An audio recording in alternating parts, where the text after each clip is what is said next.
Witch cooking is best explained with a story.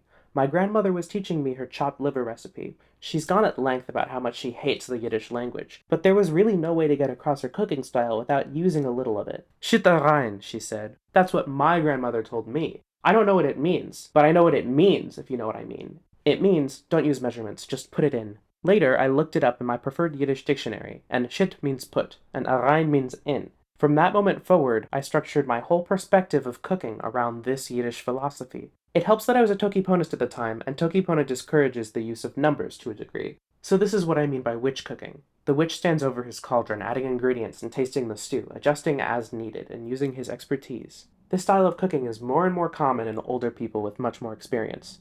In rural Italy, historically, the elderly would stay at home and cook all day long, while the younger people worked in the fields. This means that grandmothers, who had years of cooking experience, knew exactly what to do without a recipe. In fact, the book Strega Nonna is about a grandmother witch who cooks spaghetti. Now, the wizard stands over her spellbook and carefully prepares a magic circle. Each rune must be the perfect size. Each prayer written below needs to be as pristine as silver. Each of her magical components must be fresh and measured exactly to ensure the quality of the spell. This is wizard cooking, and it's more common in industrialized cultures. When the witch cooks at home, quality doesn't matter as much, and a little variation is okay. But when cooking is a service that others pay for, a dip in quality is often unpreventable in lieu of precise measurements. Since cookbooks for the home chef became popular, more and more people in the West feel obligated to measure everything from spices to meat as precisely as possible. This has always been weird to me, because I was raised on the idea that cookbooks are for inspiration, not for following to a T. Except for baking. Baking witch style is really hard. So is stuff like making pasta. The only people who can do these things reliably do it very often and all day long. While you can probably look to any indigenous group worldwide for good examples of witch cooking, or even wherever you live, many of y'all are probably only familiar with the Western European tradition of writing a cookbook for people to use in their homes, akin to a wizard's spellbook. So here are some other examples. Look at this ingredients list for biryani for 800 people. This recipe is giant!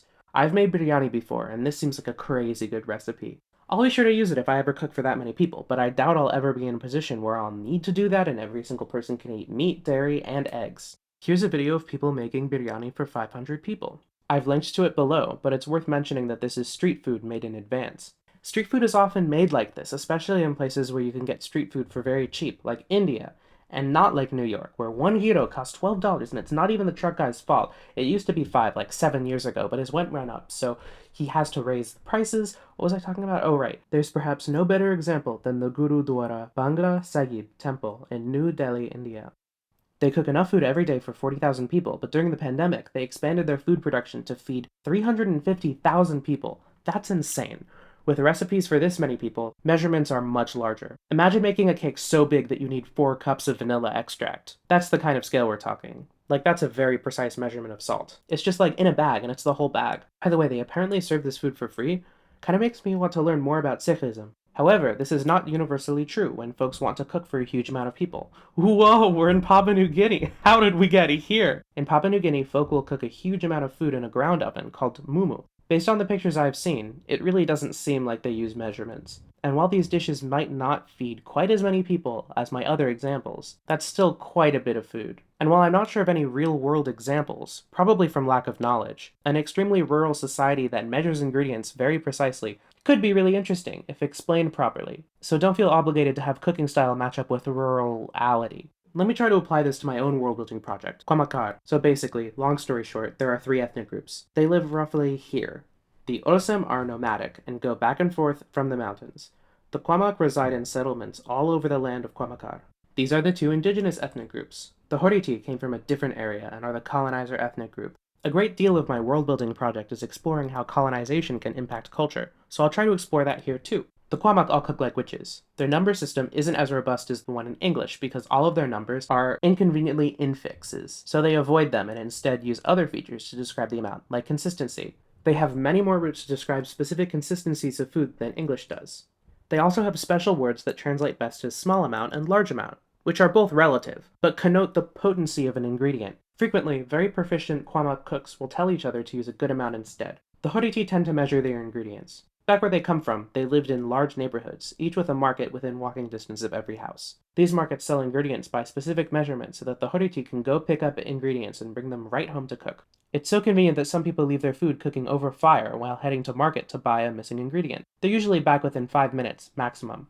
In Qwamaqqar, the horiti mostly live in previously Qwamaqqar settlements, so there's typically one market per 500 people, spread out just enough to be inconvenient.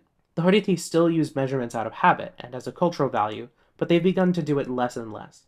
The osam traditionally fall somewhere in the middle. Because they're nomadic, they bring all their ingredients with them, and for some ingredients like salt, oil, and spices, they need to keep careful inventory, so they pay close attention to how much they use and how much they have, and when they can acquire more ingredients. But for ingredients that are foraged or hunted, like tubers and berries and meat, or grown in very short periods of time, like their very fast-growing lettuce, they don't keep track at all. Most of their cultural practices so far are left uninfluenced by the horiti because they already migrated all over the place. Now they just only migrate into land that isn't occupied by the horiti yet. But most Osam are worried that this may change, and when it does, they will be forced to abandon their nomadic lifestyle, including their hybrid measuring system.